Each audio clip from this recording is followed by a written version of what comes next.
Perfect. All right. Thank you guys again. And thanks to everyone out there for joining us for the Passive House Massachusetts August meeting. Luke and Kristen, welcome. And I'm going to turn it right over to you.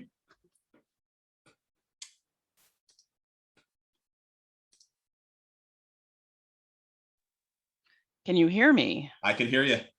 Great. So we decided to title this Being the Change. I think in part because so many people who are present at today's meeting were a part of making this happen. This definitely isn't something that happened from the top down. Passive House incentives and the training offer came about because a lot of people were working separately but together to make this happen. And the goal, or at least the goal of the Mass Save sponsors, is really market transformation through incentives and training. So I'm just going to jump right in, or at least try to. Just some introductions. So I am Kristen Simmons. I am the manager of the Mass Save residential new construction, high-rise and passive house paths. My contact information is right there. I have been hanging out in passive house circles since 2010, which is when I took my first passive house training with some of the folks that are on the call tonight. I was a co-founder and president for what is now Passive House Massachusetts. I was a co-founder for the North American Passive House Network. I've spoken at international Passive House conferences, as well as North American Passive House conferences and locally. So I am passionate about Passive House. And one of the reasons I joined ICF, who is the lead vendor for Mass Save, was so that I could make sure that we had passive house incentives. And it took a few years to make that happen, but we did. I'm going to pass this on now to Luke. Thank you, Kristen. Hi, everybody. I am a registered architect in Massachusetts, a lead AP and a certified passive house consultant as well. And I also had a good stint with Passive House Massachusetts as one of the board members and secretary for a couple of years and enjoyed that thoroughly. And so I'm happy to be back with you guys. And I do regularly attend these excellent monthly meetings. Thank you, Aaron, for keeping those going, and Hank for leading the charge. And also, I joined ICF to assist with this passive house incentive path, which really has been a great instigator of activity in the passive house world, and also to help the standard path high-rise multifamily projects achieve as high a level of efficiency as they can. And with that, I'll hand it off to Vikram. Thanks, Luke. Hi, Vikram Narla. I also work on the high-rise path as an energy engineer alongside Kristen and Luke, and I facilitate and process the high-rise project applications, including those on the passive house path. I am also a trained architect and have been in the energy efficiency industry for the past 7 years now. I have been led into all things passive house by Kristen and Luke and their passions, and very excited to see how things are moving forward. I am also a certified passive house consultant. Thank you. So thanks, guys. So tonight, our framework. We're going to talk a little bit about the residential new construction offers, just what we do here generally in Massachusetts. I just want to make sure everyone knows what's available. Then we'll dig down deep into the passive house offers, the background and design, how we kind of got there, and how we're going to really benchmark whether or not we've been successful. It's not just about giving out money, but it's really, are we changing what's actually happening, what's actually getting built in the ground. Then we'll look at our results in 2 years, what projects are doing, training results. although a case can be made that 2 years really isn't enough time. But we'll talk more about that. And then we'll look at lessons learned and some trends. Luke and I will be doing the bulk of the presenting.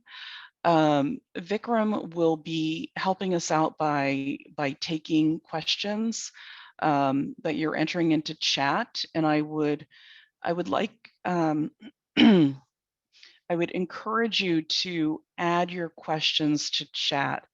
And Aaron, I don't know if it's possible, but Luke and I had actually talked earlier that we don't mind if this is actually a discussion, if people wanted to raise their hand and be able to speak and ask questions as we go on. Some of the topics that we have really are more of a discussion. How would you feel about that? That works for me if you guys are up for it.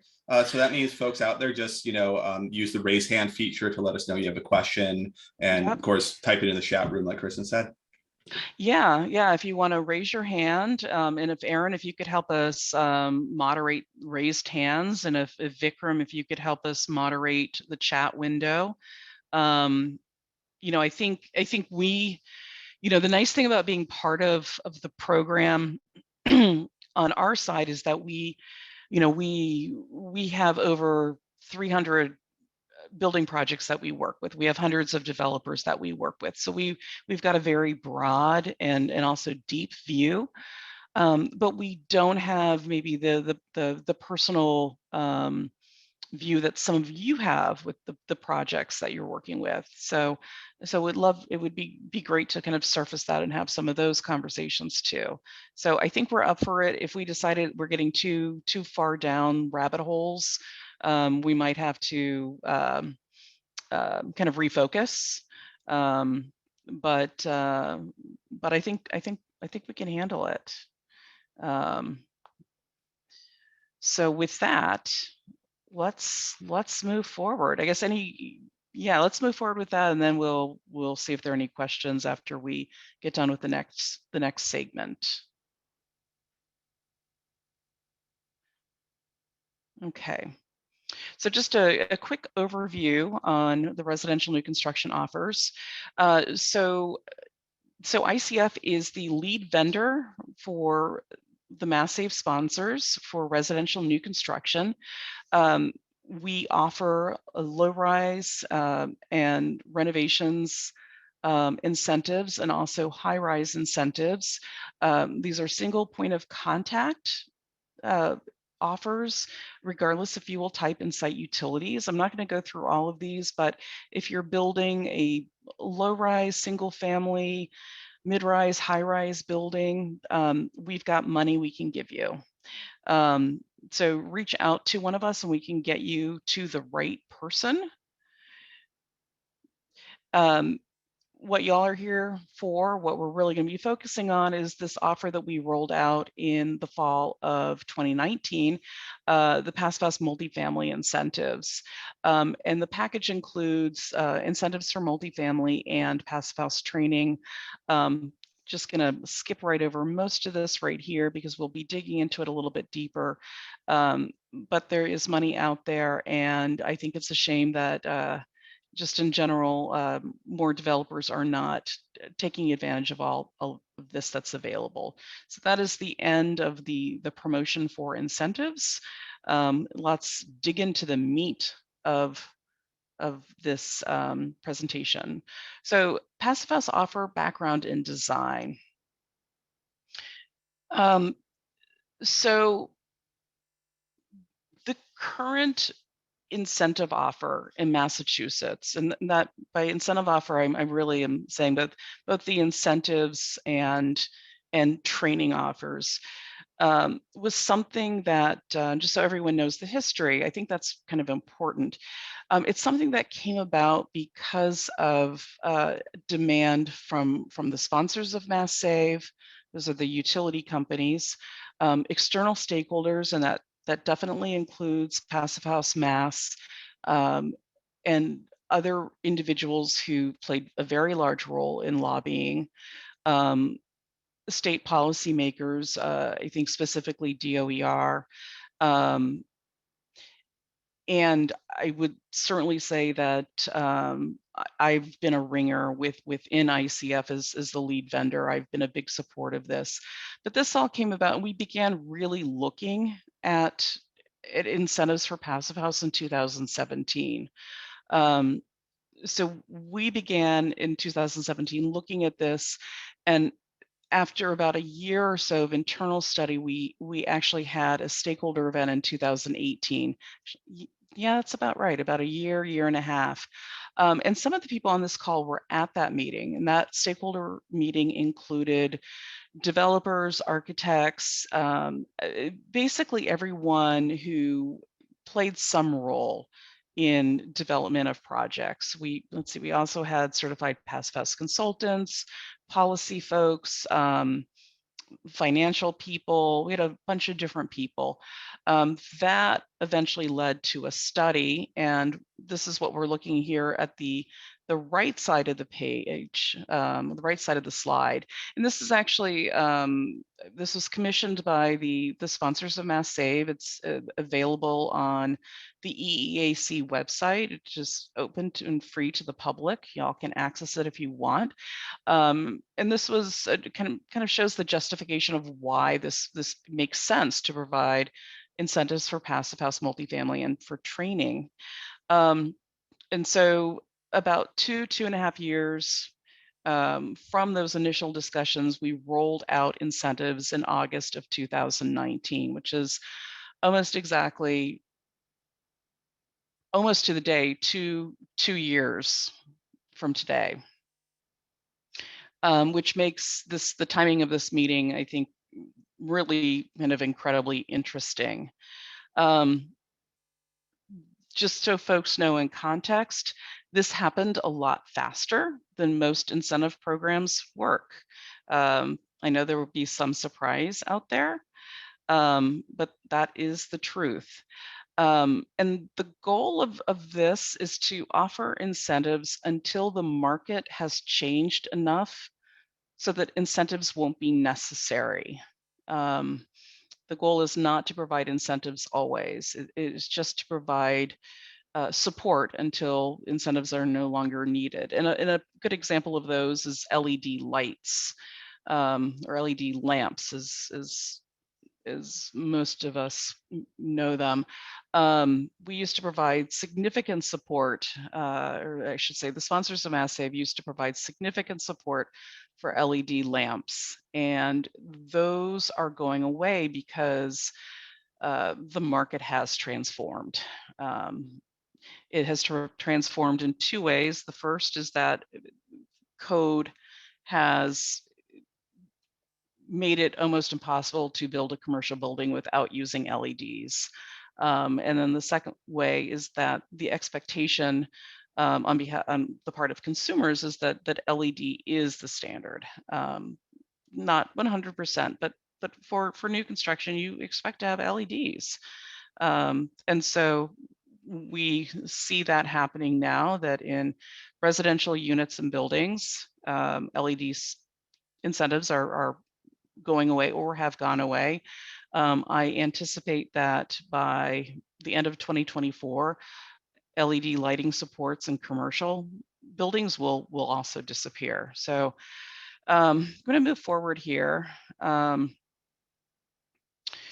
So that's the back. Actually, let me say. So this is the background. We came up with this. Our goal is to transform the market so that we no longer need the incentives. And so, what was the program that we came up with? So it's a real simple, straightforward program. Actually, multifamily buildings, 5 units or more qualify. The incentive structure should be easy to understand and robust. It's $3,000 per certified unit. The sponsors subsidize feasibility and energy modeling costs. We provide technical training that includes lunch and learns, hands-on training or workshops, and also subsidize Passive House certification trainings. At the back end, post-construction, there are requirements to provide project costs and energy consumption data for future program development. So that's really it in a nutshell. Any questions before I move on? Okay. So again, how do we know if this program, or actually I should say, how do we know if this is going to work? I mean, it's not enough for us just to take this money that's paid by the ratepayers of Massachusetts and give it to developers and say, okay, you build these buildings, here you go. We need to actually make sure that it works. So our goal really is this multifamily market transformation.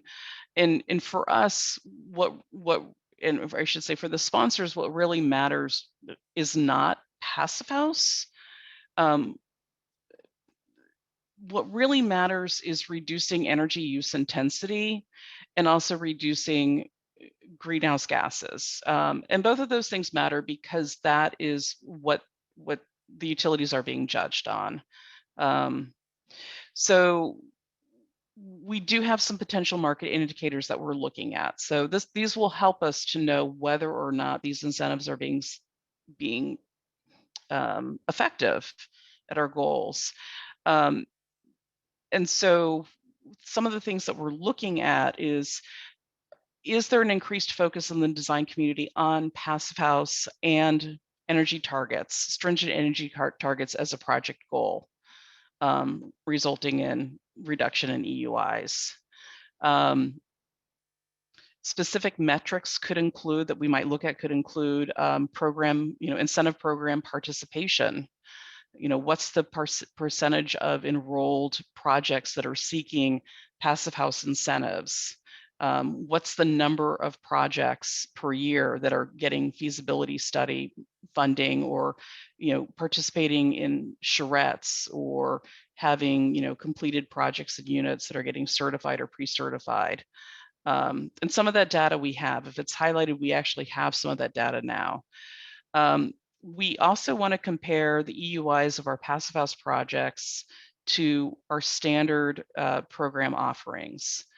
These are all pretty important things. Some of the other targets that we're looking at is comparison of modeled project performance to actual project performance. Now that one I'm not too worried about, because I know from reviewing Passive House project data over the past 10 years or so that there's on average a pretty good correlation between Passive House modeling and actual performance. But it's always good to see more. More data is better data. And then we also want to look at the incremental construction cost of Passive House over conventional construction. We're really trying to nail in with as much data as possible what that cost differential is, if there is a cost differential. We've heard mixed things about that. Other things that we're looking at and trying to track are an increase in the number of certified Passive House professionals in Massachusetts. We're also watching if there's an adoption of Passive House practices and building code. And we're wondering, and I should say these next two we're wondering about, but we're really not sure how we can truly measure them.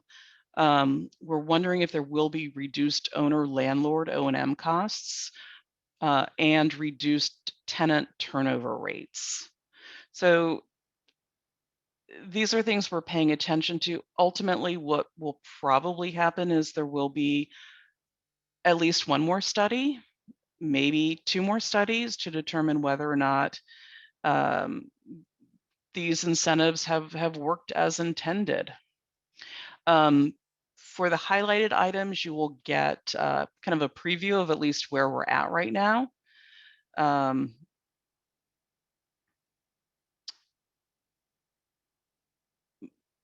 And I see there's a question for Hank.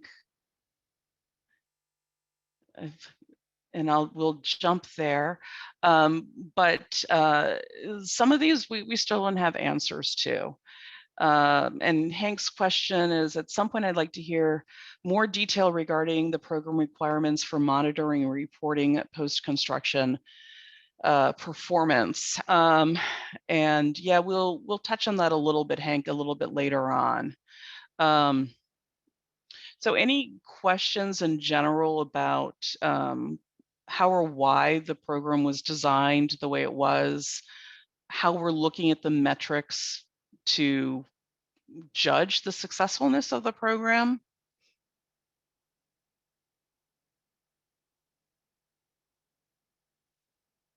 Okay. I want to offer up one little tidbit right here. We are in the process of designing another new offering right now. This one is for 1 to 4 unit projects, and that will be rolled out, we hope, fingers crossed, in January of 2022. At the present time, the focus is on really high performance, all electric. But more details will be coming in the future, but we think that it will in some ways be a parallel offer to the Passive House multifamily offer, but for 1 to 4 unit projects. So more to come, but we think it's actually pretty exciting. So before we jump into the solid meat of the presentation, actually I'm going to pause right here and then so Julie, when do you anticipate incentives for Passive House retrofits? That's a great question. In general, I think retrofits in general are tricky, and I don't have a good answer for you. We're actually working hard on retrofits within our standard program offering. Not just Passive House. So it's especially for large multifamily buildings, retrofits have been I think are the question right now. And it is a question that I know DOER and the sponsors of Mass Save are working on, especially when we're talking about income eligible retrofits. So it's a question that's beyond just the Passive House issue. I'm happy to talk with you more about that later. I know you have some specific questions, and I might not have answers, but I can maybe move things forward if you want to give me a call tomorrow. And let's see, Bridget. So per market transformation, I understand that Maine Housing will be requiring Passive House standards for all affordable housing using federal grant funds. Is there a similar effort elsewhere? Oh, and we have a response from Maine Housing's Director of Development. And Mark is saying they do not currently have plans to require that. I can say that in Massachusetts, there is some preference given for low income tax credit projects that are pursuing Passive House. Did I get that right, Hank? With the QADC, but others. Yeah, the Massachusetts QAP awards 5 bonus points for Passive House, and that coupled with the Mass Save Passive House Incentive Program has resulted in the last tax credit round in Massachusetts having the majority of the proposed new projects propose Passive House. But it's not a requirement, it's a bonus point. 5 to be sure. Likewise, in Maine, we've allowed up to 3% additional cost above our total development cost caps for buildings that are going Passive House.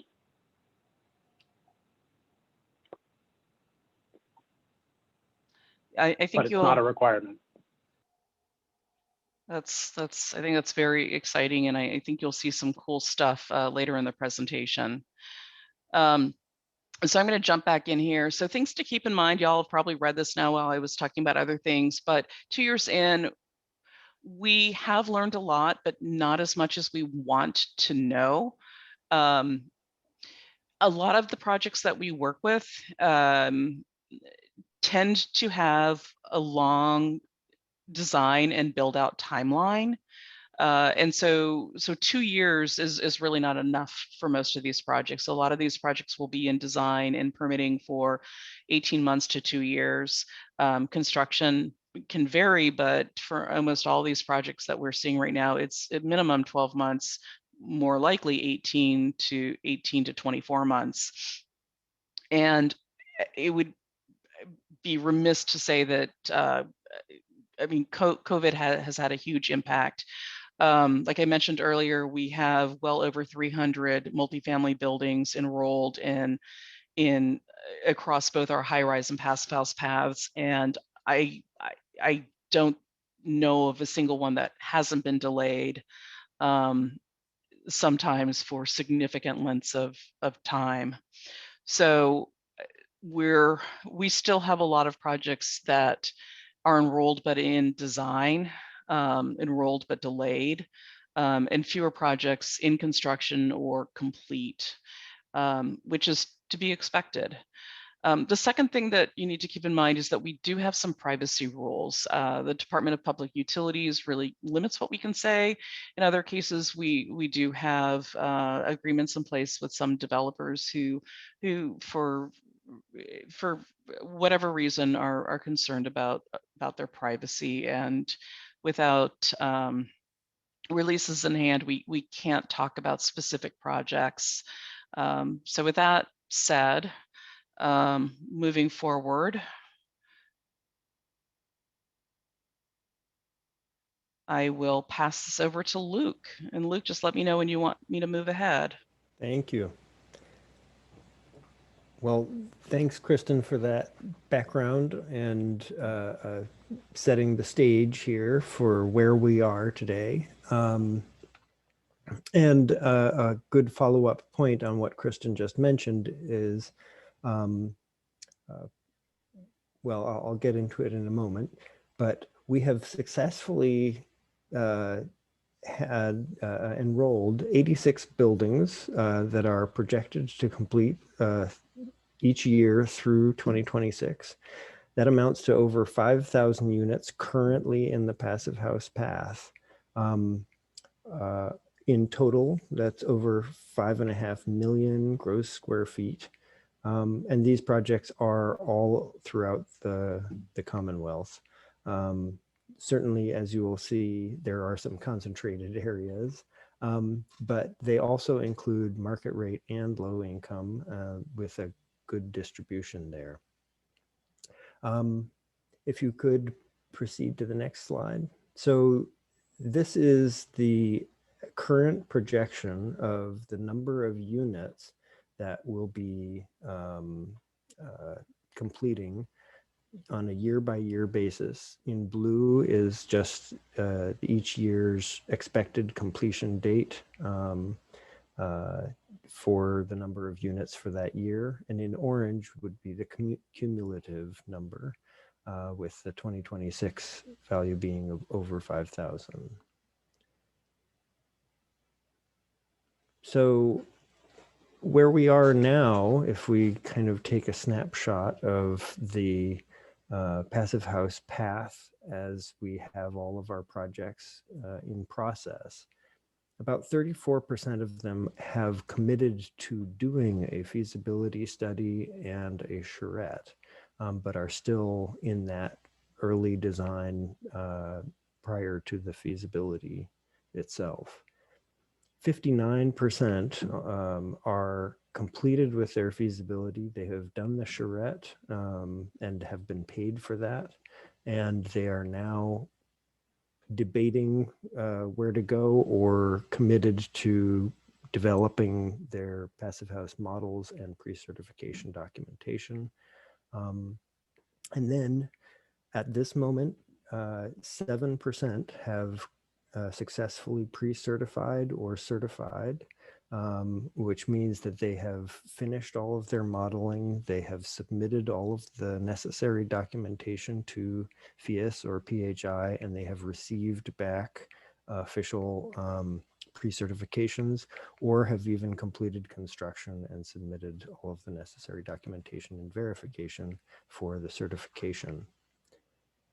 Luke, we actually just have one more that was pre-certified. I got Ah, I got the even email since- about an hour and a half ago. all right, all right. Woohoo! It does happen. So yeah, You know who you are out there. it's happening. But it is impressive to see that we are still at the, just kind of at the cusp of getting projects to this high performance level. There's a lot of process that goes into getting there. And so certainly this is an ongoing effort, and it's exciting to see where things are. Kristen, if you could go to the next slide.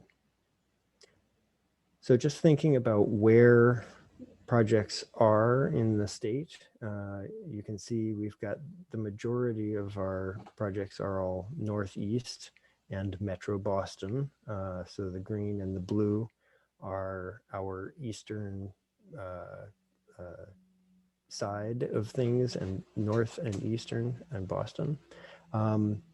In the southeastern part of Massachusetts, we have 9% of our projects located, and everything kind of west of 495. Unfortunately, we're still at only 4%. We have been encouraging as much as we can, a bit more there, but generally speaking, the 5+ units and high-rise type projects are harder to come by. Yeah, and this isn't to say we do have a number of projects out in that area that are passive house projects. I think this is more reflective of where projects are actually getting developed in Massachusetts in general, just where construction activity is happening.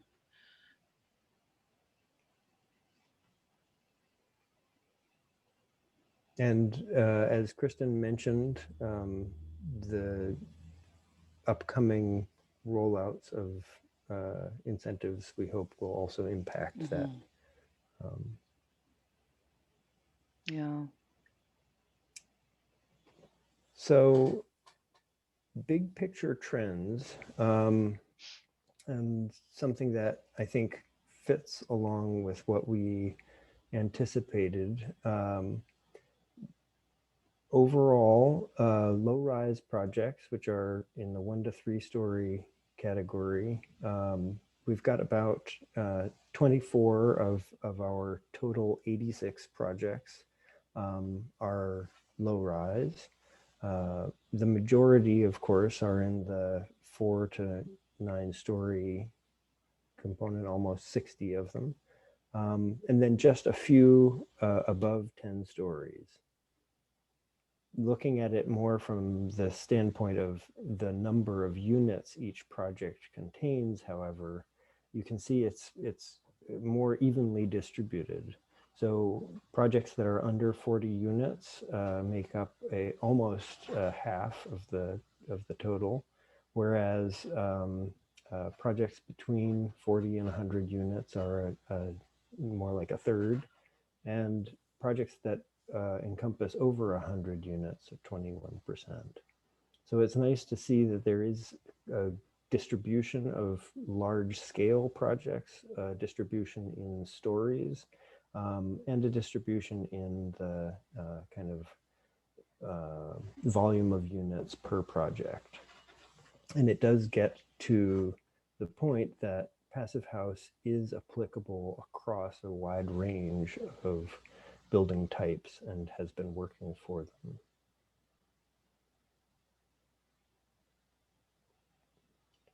As it relates to low income versus market rate, I have to say this was a little bit surprising for me to see that if we look at the difference between the number of Passive House projects that are low income versus market rate by unit versus the same breakdown by building, it's actually very close to each other. So by building on the right-hand side, you can see that the number of projects that are low income are slightly greater than half at 55% to those that are market rate. We did anticipate that the low income projects would be the majority of low income, of passive house path participants. And when we look at by unit, that jumps up a little bit, but frankly, we expected perhaps that to be a bit of a larger difference between whether it was by building or by unit. But again, I do think that gets to the point that this is applicable and appealing to both camps. And it's nice to see that it seems to be almost equal in all senses in terms of the interest. Next slide.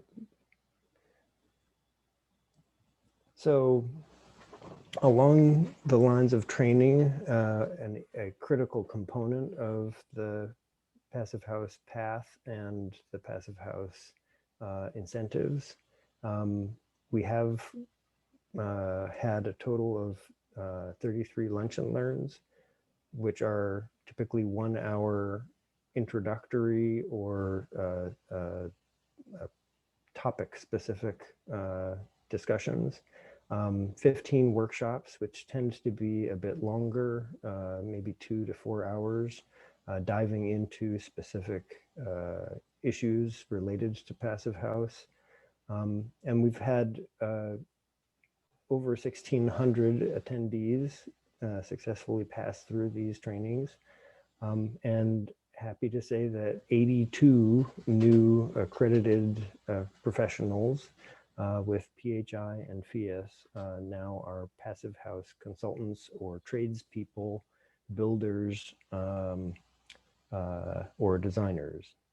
And so these are professionals who are capable of leading and guiding teams in passive house design, which is great. Yes. Kristen, do you want to add? Yeah, so two things.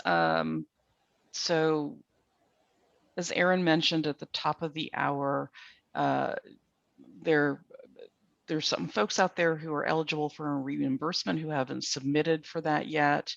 And we know that there are some delays also at PHIAS and fee grading exams sometimes.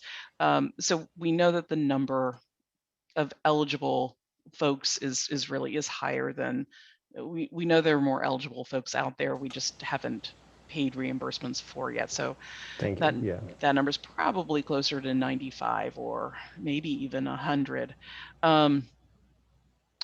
There is a question here. So how important, and this is from Naomi, Passive House, Maine, how important were these trainings to the overall success of your incentive program?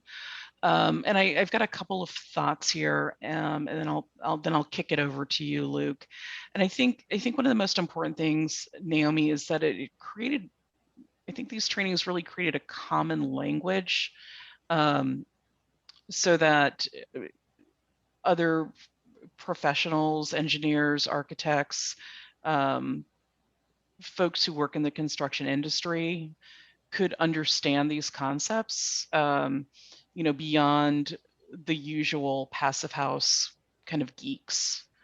And I think that was really super important, having a shared language so that folks understood these like really basic concepts. Has been critical. Passive House 101s have also been really important to bringing project teams up to speed. Maybe we'll go Luke, and then Passive House Massachusetts is actually a subcontractor to ICF in providing the training. So maybe after Luke speaks, Aaron, you can add add any thoughts, and then we've got a question from Kent, and we'll go to that. Mhm. So Luke. So Yeah. thank you for clarifying. Yes, and these are the numbers that have been processed at this point. So yes, as Kristen was saying, these are fewer than actual in process currently. And I would also follow on Kristen's point that these are team members. So in many cases, they are on the development team, those who are being accredited, becoming proficient with the Passive House process and calculations and requirements. And so being able to lead development teams from the inside as well as from the outside, as opposed to simply third-party consultants who are hired to participate. So it is great to see teams building their knowledge and capabilities. And we do anticipate that that will help teams, whether they pursue Passive House certifications or not, pursue higher performance, higher efficiency projects throughout their portfolios. We will see how that goes, but that is certainly one of the goals. Aaron, do you want to jump in on Passive House Massachusetts as our partner in this? Yeah. I mean, it's hard to answer the question directly. I think from putting on most of these sessions that they've been important. A lot of the attendees for, say, some of the lunch and learns and some of these 101 sessions that Chris has meant they were actually put on directly at developers' offices or architect firms' offices, or even a couple of general contractors' offices, and all of those were companies that were exploring Passive House. So they were already familiar with it. They were thinking about going through the program, but I think having the training and resources available made them a lot more confident in that decision to pursue it. At least it seemed to. So I think that helped in that sense. And certainly the reimbursement seems to be an incentive for firms to send a kind of a group of people through some of these trainings at the same time. So you're seeing a lot of folks from developers' offices, architecture offices go through this training in groups, which is nice. Thanks, guys. Yeah, I would say that it's been the training has been a good investment from the sponsor's point of view, so much so that Energize Connecticut has brought ICF on board to provide the same services to the state of Connecticut. So we are now offering workshops and trainings there too. And we're hoping to gradually do this, throughout all of New England. So maybe Maine next, but we'll we have to go through, maybe New Hampshire, but then Maine. So let me go through questions. So Kent, are there any differences in the way the program addresses PHI versus FIAS projects? No, the program is agnostic. We think both standards are really great.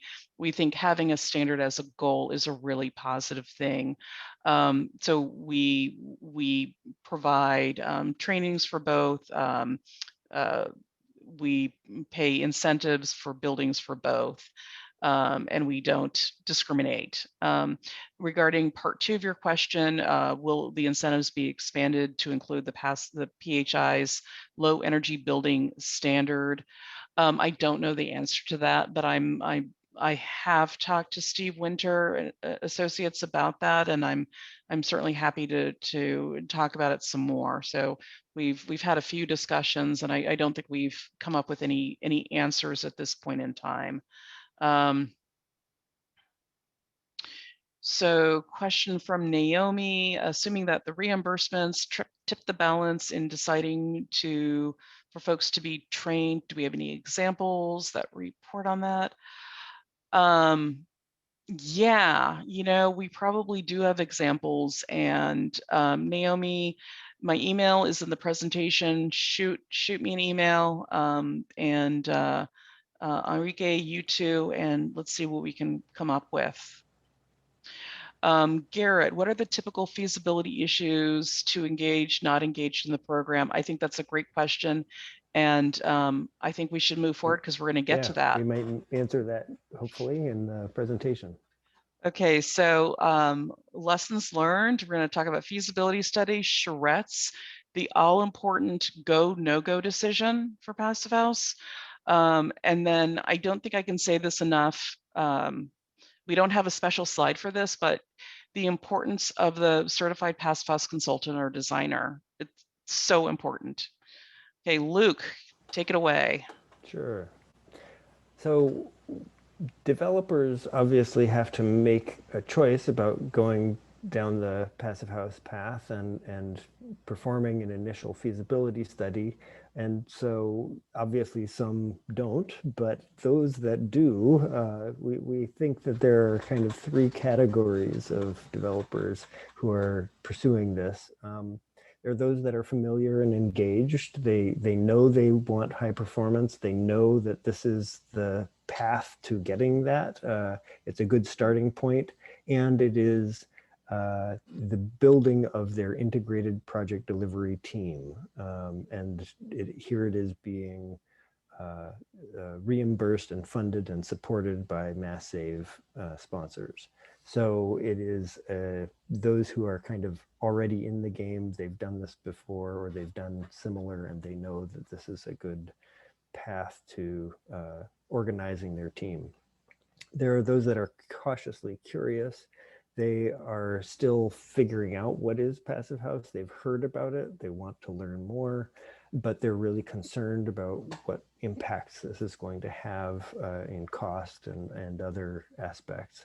And so they are looking to the feasibility study for exploring that and getting more of the necessary information to move forward.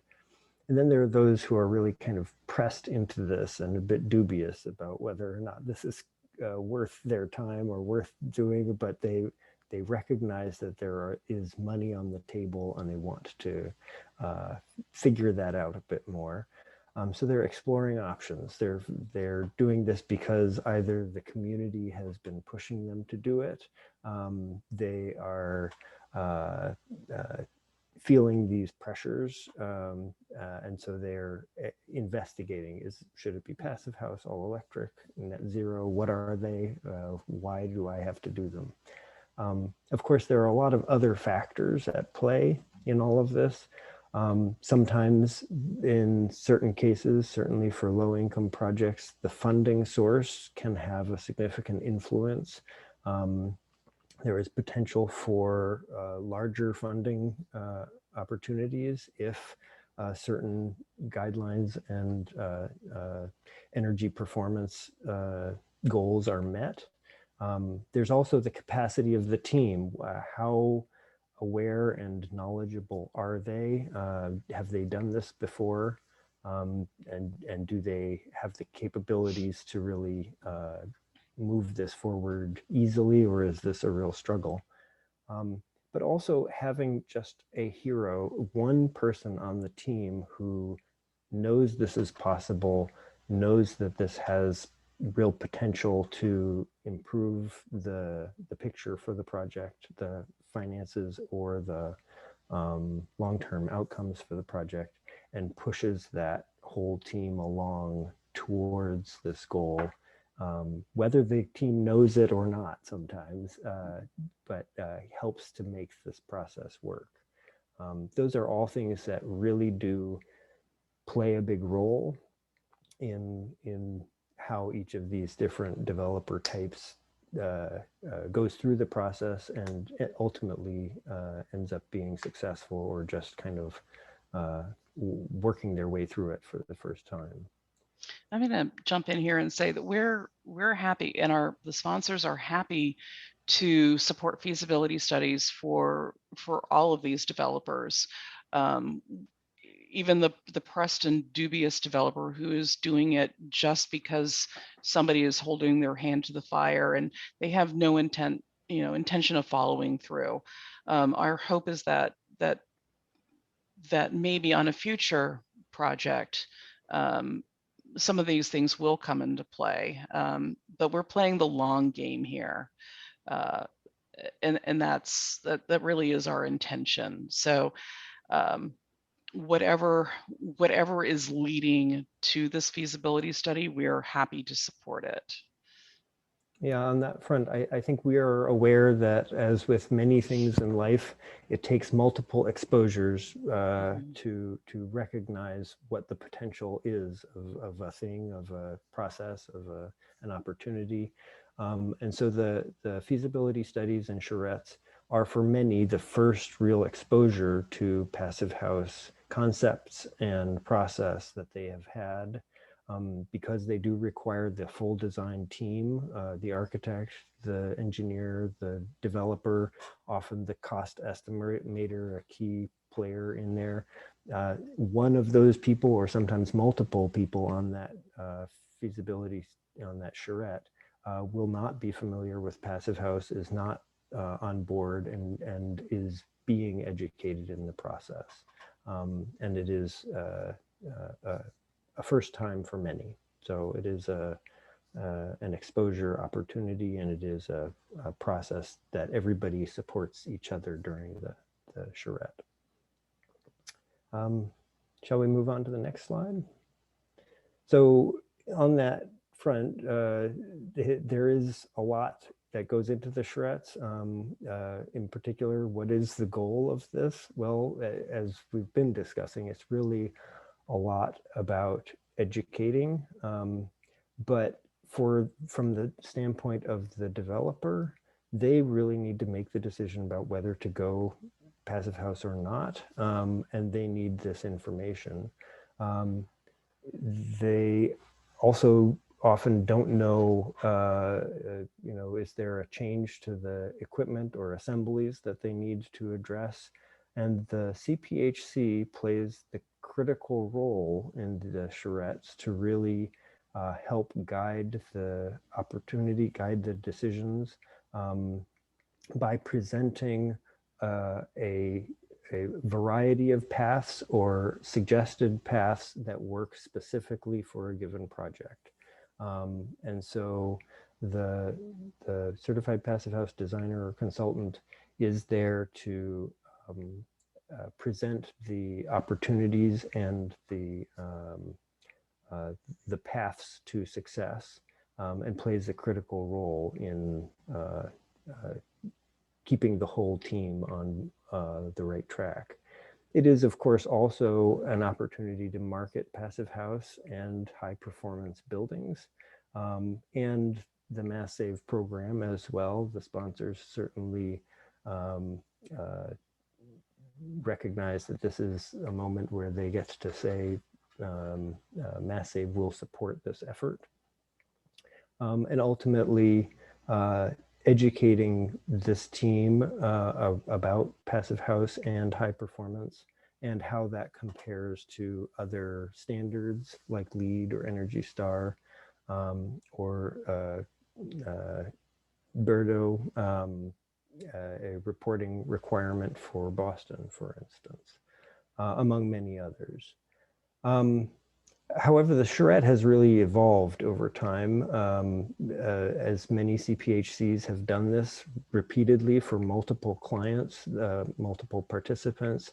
They have embedded other information. They've become wise about what developers need in order to make these decisions.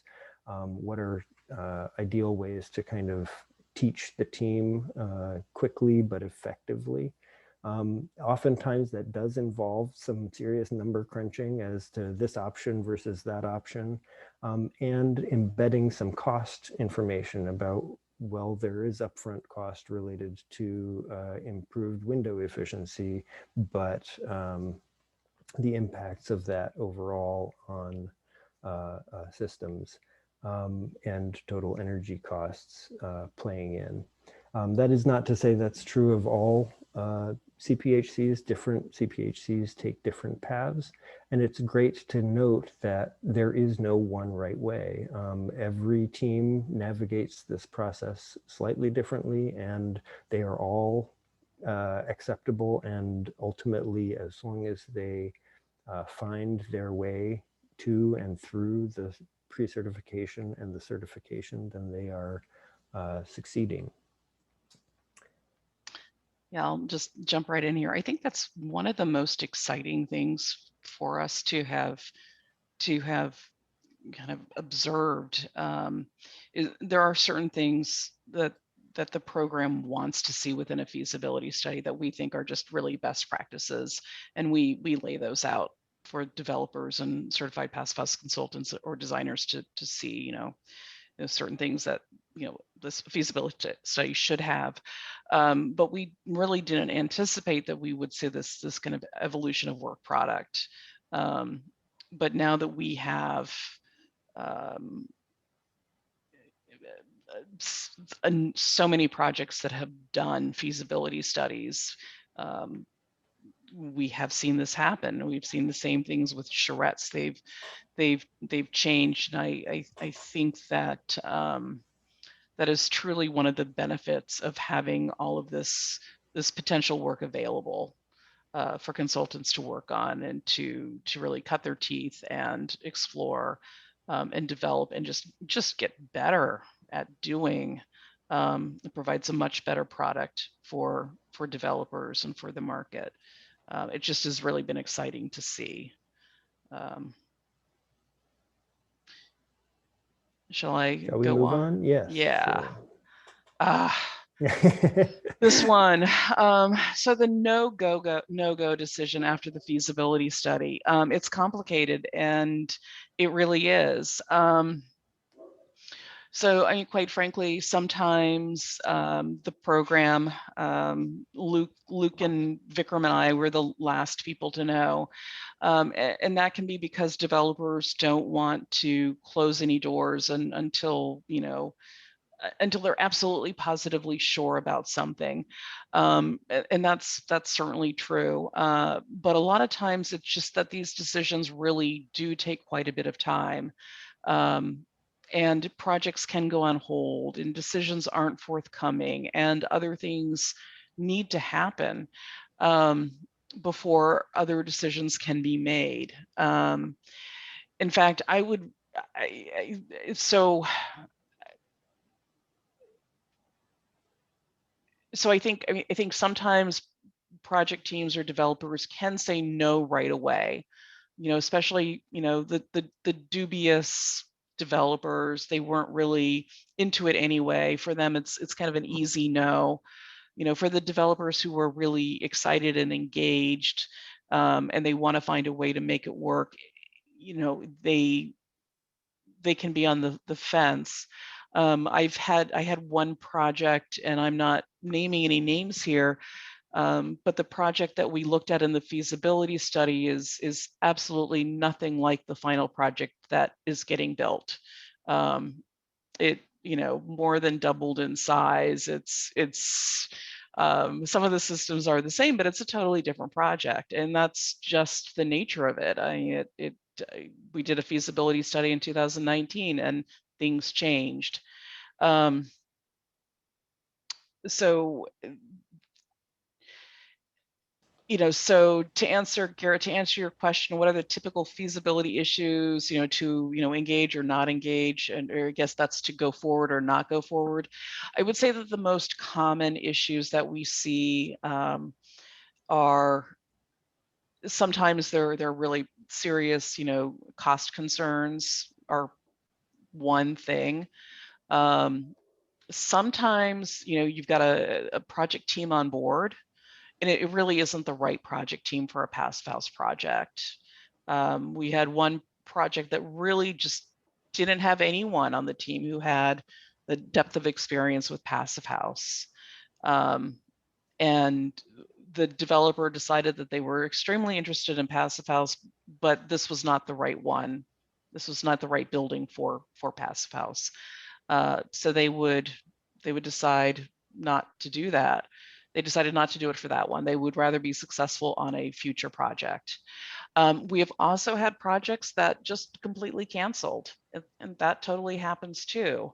You know, they were going forward, and then there were site issues, or I can't remember exactly what it is, and all of a sudden there just is poof, no project. That kind of gets to Hank's question. It does. Why don't we go forward another slide?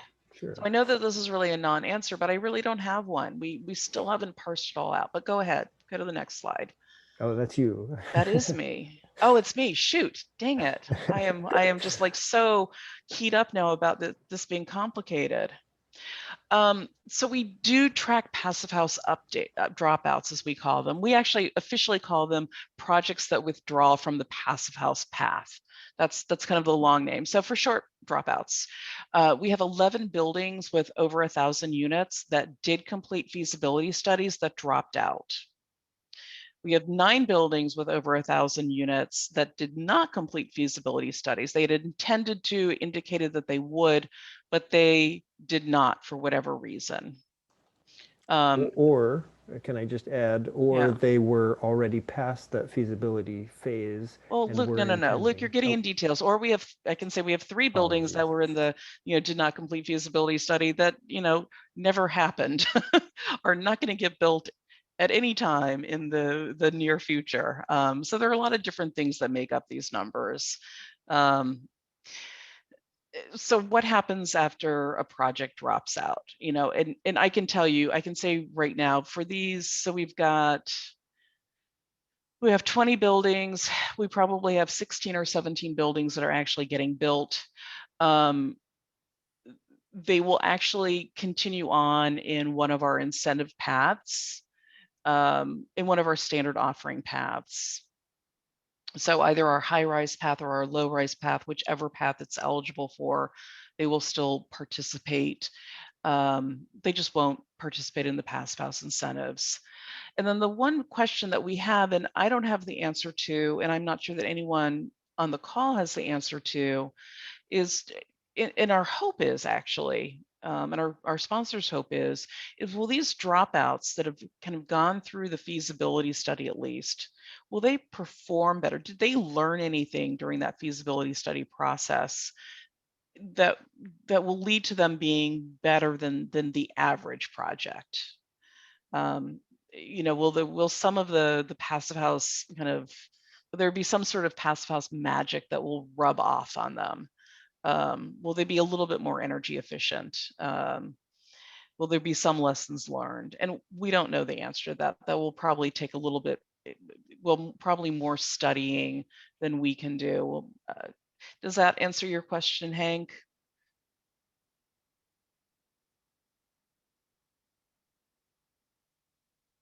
Yes. Yeah, we feel, how could I say? We feel sad for every project that drops out because we'll feel so hopeful for it, and we're excited. But to be honest,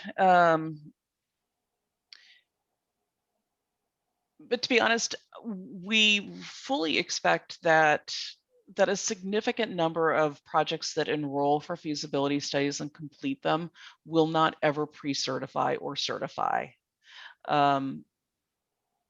Our goal is really to, in fact, I'm trying to think when I look at numbers, I don't even think, I'm trying to remember how I looked at it. If we could get 25, actually, let me back up. Let me just say, I can tell you right now that the numbers of projects that we have even going for feasibility studies far exceeds what we ever expected to happen. It's just unbelievable. We never expected to get this much traction in the passive house offering. In fact, the one stat I can share is that roughly 20% of all buildings that are multifamily buildings that would be eligible for high rise, 20% of those are going into the passive house incentive offering, which is pretty significant penetration. especially considering that those have to enroll early in schematic design, which is pretty incredible. And if we were to capture, and if 25% of the projects that get complete feasibility studies were to actually get certified, I would be thrilled beyond. That would be huge. It really would be. Of course, we'd like to have a lot more than that, and that would be ICF, the sponsors. I'm sure you too, but that would be exceptional. Yeah, So totally. I think to the idea that 20 out of, at this point, you're saying 86 projects have dropped out to date. More are going to drop out. More are going to drop out, but still. It's actually 20. The 86 is not including the 20. Right. Not including the 20. Okay. Yeah. Right. So the 20 is in addition to the 86. That's even better. It's exhausting, Hank. We've been very busy. Yeah. I mean, if we were ever to achieve 50% of the projects or 40% of the projects going passive house in this first round, that would be a fantastic success. Mm-hmm. Depending on, if I may jump in here, depending on when you look, month by month or a few months at a time, there are times where 50% of the projects that are enrolling are easily passive house. But it depends on the timeline that you look at that. Yeah. Well, we'll see what happens. I mean, we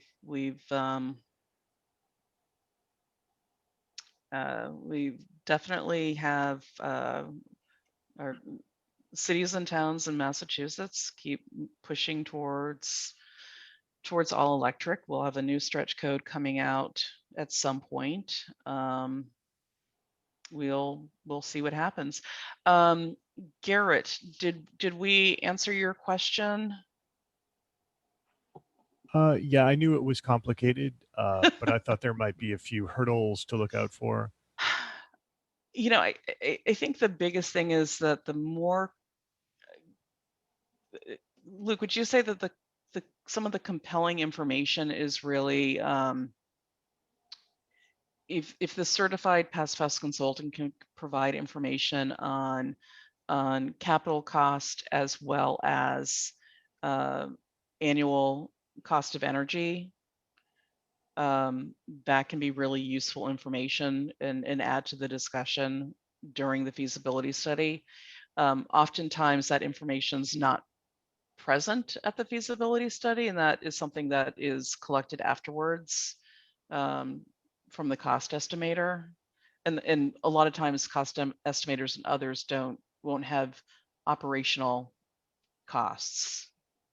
Yeah, which, if I may follow on that, it's definitely, I agree, a lot of the concern on the developers' end is about cost. And so having some idea of how this is, how it is impacting their costs from what they know to what they're about to embark on is critical. And that can come from the CPHC. It doesn't frequently, but it can also come from knowledgeable estimators who have been through this process as well and are able to work a bit with the CPHC to get that information up early. And so in specific answer to your question, Garrett, I think your team and the experience of your team is a real critical hurdle, so to speak, that can be overcome by careful preparation and making sure that everybody is on the same page, having that team organized early and working together to come up with useful information to inform that decision. I would expect that the cost issue is obviously very critical in this decision process, and it's a decision that is, I would venture to say, in most cases, not as well informed as it should be, because we don't have enough contractors, subcontractors, estimators, and designers familiar with Passive House, familiar enough with it to understand how to keep the cost down, or not just estimate it higher because they're unfamiliar with it or afraid of it. That's why I think that the training, going back to that, is so important. We've had trainings where we've had cost estimators from construction companies speaking to how they managed to get a grip on these costs, and getting these folks familiar with projects that came in with a 1 or 2 or 3% cost increase, or not an increase at all. It's critical in informing them that there's the opportunity to do that. Thanks, I would Hank. agree.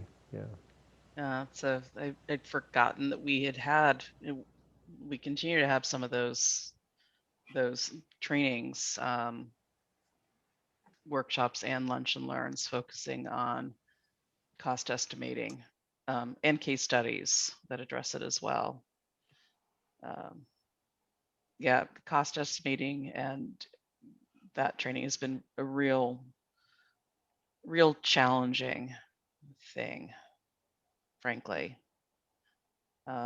We'll continue to push for it, and I can tell you there's no desire on the part of the sponsors to let up on the training. We think the need is still very much there, for sure. Any other questions before we move on to the next session? We're almost wrapped up.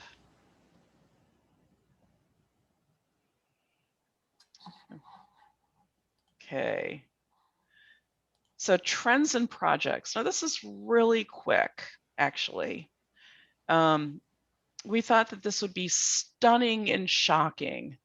What are the trends and projects that move forward with certification?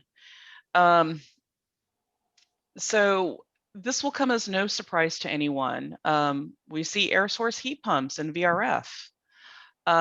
Domestic hot water, we see a variety of in-unit systems still. We are also seeing central boiler systems. Ventilation, we are almost always seeing ERVs, but in a variety of configurations. And I'm just going to go right ahead to the next slide. So then we compared Passive House projects to our standard projects.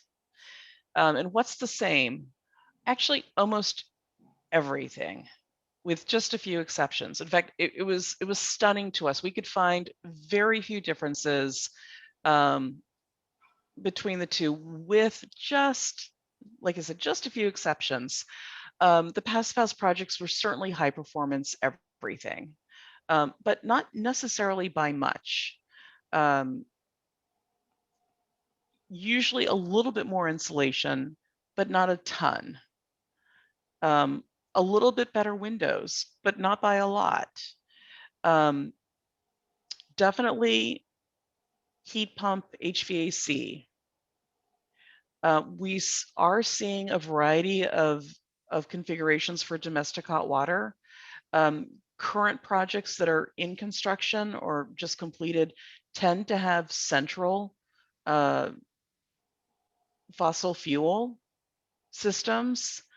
Projects that are in design are definitely moving towards heat pump hot water heaters. And in some cases, we are seeing electric instantaneous and electric resistance. I think that is changing with the way some of the requirements, certainly for FIAS, are changing. Definitely, there's a difference for air sealing, detailing, installation, and testing. And there's definitely more of an attention to thermal bridging.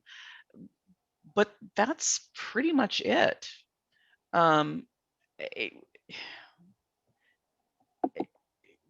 Yeah, I mean, Luke, do you want to follow on here? Yeah, like project types. These are the same projects, neighbor by neighbor, to projects that we have seen for years. These do not look different. They do not feel different from a construction standpoint, except in that attention to certain details that really impact energy performance. Yeah. And from the design standpoint, while we haven't gotten into the weeds with some of our architect and engineering teams about their process and whether or not that's really different, the processes are the same, with, again, more attention to, okay, how many watts per CFM are we allowed to do here for this ventilation system? Or what is the U value and air tightness of this window assembly? So there is more attention to certain types of details, and certainly to that combined whole of how we put this together, with understanding of air sealing. How are we going to really control that throughout the design and the build process?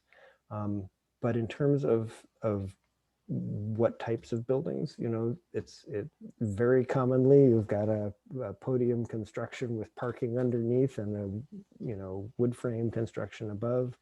No different really in most aspects from other projects that are not pursuing the passive house path. And I think that really gets to the point that this is not rocket science. This is not weird and unusual and difficult stuff. It can be challenging to achieve because it does take focus on those issues. And a team that isn't used to focusing on those issues does need to reorient a little bit. But it is demonstrating that this is imminently doable, I think. Ooh, I'd add one thing. I would say integrated project delivery. Thank you. Yes. Yeah, I would. That That's pretty critical. Are well aligned between the design and the construction and the estimating. Yeah.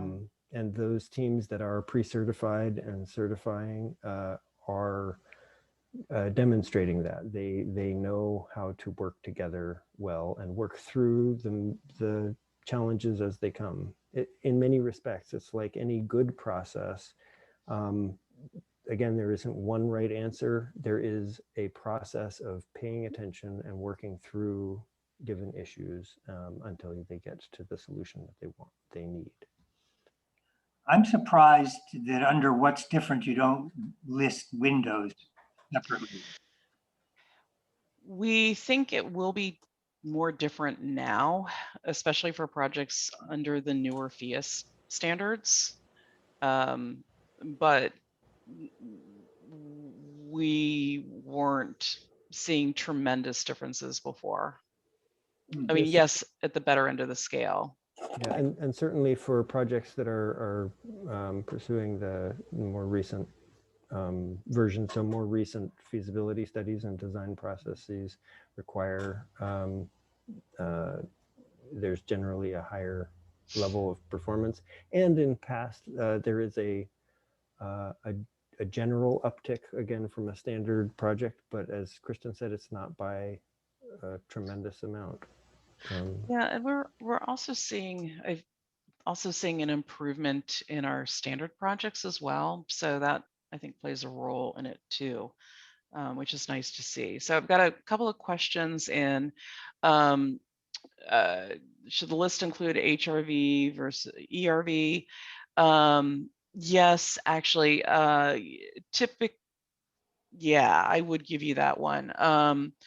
Actually, we do see these systems quite often in our standard projects, but not in every one of them. So I would add an ERV as something that is, I would add balanced ventilation.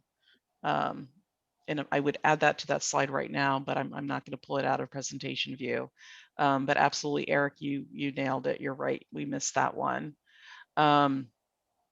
And there's another question about when will our team be getting and publishing actual performance versus modeled performance? That's a great question. I really don't have an answer to that one. I imagine that there will actually be another company doing a follow-up study on market transformation. So they might do it. Alternatively, you might see some of this data at ACEE's summer study at a future year. We actually did publish some of this last year. If you want to look up data, but we did not have any performance data or any other data on market transformation. We're still struggling with the lag. I don't think we're gonna have enough data for at least another year, maybe another year and a half, because we'll want to have at least 5 projects before we have, to have at least a tiny but somewhat decent-ish data set. I know that we will be publishing it, but I certainly think that for something that's smaller, ACEEE summer study is a logical next step. We will keep presenting at PASFAS Massachusetts, and I wouldn't discount presenting at ABX locally, and doing some other presentations nationally. So Certainly, as we that's- get more data and yeah, more pre-certified and certified projects. yeah. I mean, it's tricky finding the right amount of data, because I mean, having 1 or 2 projects that's enough maybe for a short paper or a presentation like this, but it's not really a study. So I'm presuming it's fair to say that the way things are going with the EAC hearings, that we can be confident that this program that you're doing now will be continued in the next 3-year plan.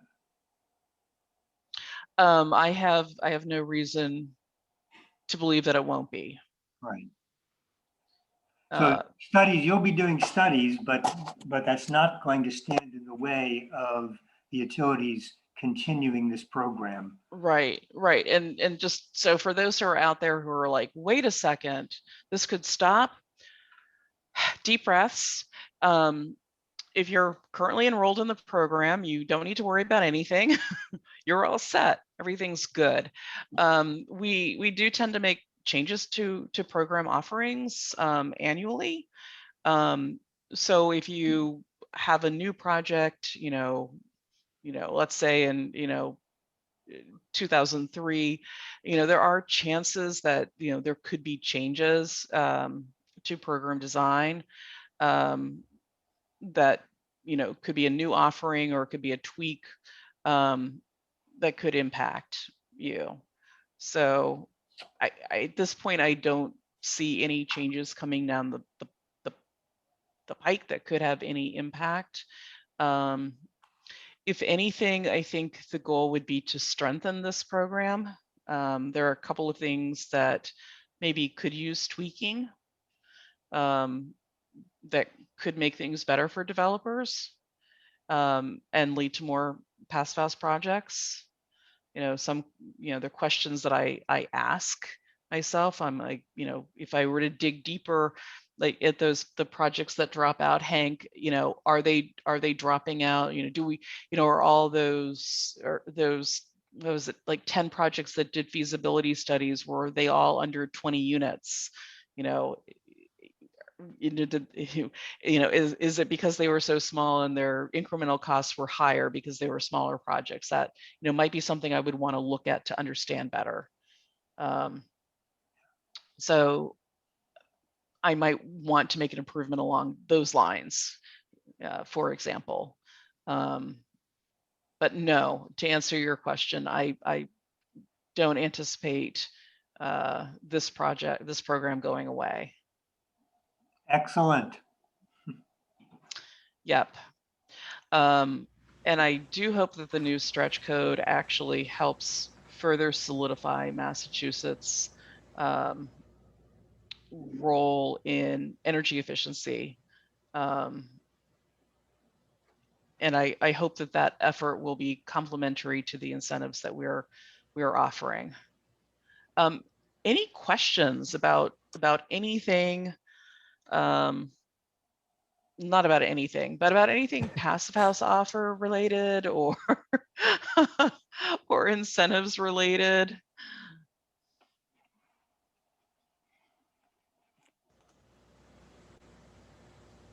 Crickets chirping. No, I think that's great. Thank you very much for this overview of how the program's going to date. We've got essentially another half year of this 3-year plan for you to get through additional projects or get others certified or pre-certified. And then yeah, we'll roll into the next one. it will. Right. I don't, I really think that COVID has really impacted what could happen. I think the delays last year were really significant. It is what it is. I mean, you know, there's nothing you can do about it. We'll just, you know, keep chugging along. Question from Naomi: what is the investment for Massachusetts for this program? That is a great question. So I believe that we have spent, let's see, so I believe we've spent about $52,000 on direct reimbursements for certifications. I don't know what we have spent for Passive House training, because we actually pay trainers and what is the slide I'm looking for? We pay trainers and yeah, so we've paid about $52,000 for reimbursements, and that's our number right there. So I don't know how to put a budget to this number right here. We can put a budget to that, but it's a very small number compared to, you know, the impact of the program. And I guess the question, I would refine that question and ask, do you have any sense for how much has been distributed to developers for feasibility studies and pre-certification rewards? Well, I don't have that right at my fingertips, but Naomi, a quick way to think about it is that the sponsors are prepared to spend $3,000 per unit. Right. And this is what's currently enrolled. And then the feasibility study would be $5,000 per building. We don't always pay a feasibility study for every building, especially if they're like cookie cutter buildings. And the only difference is, like, say, you know, different orientations. But that's, you know, so you save $5,000, you know, here or there. And then we'll pay up to typically up to $20,000 for modeling. So that gives you some of the basics. So this is actually, it's a pretty rich incentive program. At least it's intended to be, because, and that relates back to our goals right here, is that it be easily understandable by developers and robust. It would be great to see some of those numbers broken down. I think it would be helpful for some of the people from Maine on our call today on this presentation to really see how, I mean, at another, let's circle back around, or maybe I'll publish it in a different format. But well, I tell you what, let me let me put my email here in the chat for everyone, just in case you don't have this. And if you have questions that you want to send to me directly, and Naomi, I think I've got your email, but just in case I don't have the right one, send it to me. and I'll see what I can send to you. Terrific. Thank you so much. You're very, very welcome. I don't think this top secret information, but sometimes I have to double check and remember what it is I'm allowed to share.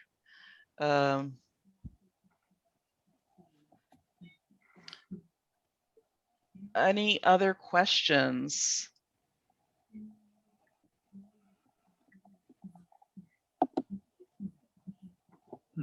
Don't see ones coming up here, and we are at 7:30, so it might be Okay. time to cut off the presentation. But thank you guys so much for putting this together, sharing the lessons learned, the data that you have so far. It's really great to see this. As you kind of highlighted, a lot of people here who attended this session were, made comments and tried to get this program off the ground to begin with. So it's really good to see it progressing. We're really looking forward to the next few years and how it continues. And looking forward to hearing you guys talk more about it as it goes on and share more data. Yes, and Thank you. big thank you to PHMass Massachusetts and to Hank and to everyone out there who worked to make this happen.